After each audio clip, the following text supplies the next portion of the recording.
Past అంటే గతంలో జరుగుతూ ఉండింటాయి ఈ పనులు జరుగుతూ ఉండింటాయి అంటే కంటిన్యూస్గా నడుస్తుంటాయి.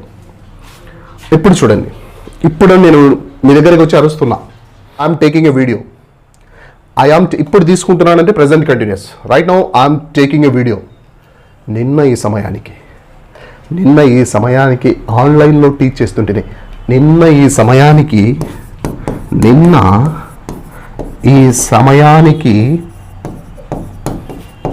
ఆన్లైన్లో టీచ్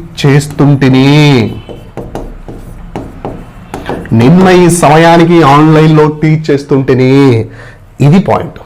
దీన్ని పాస్ట్ కంటిన్యూస్లో బలంగా చెప్దాం. చూడండి, నిన్న వదిలిపెట్టండి. నేను ఈ సమయానికి, నేను అంటే ఐ తర్వాత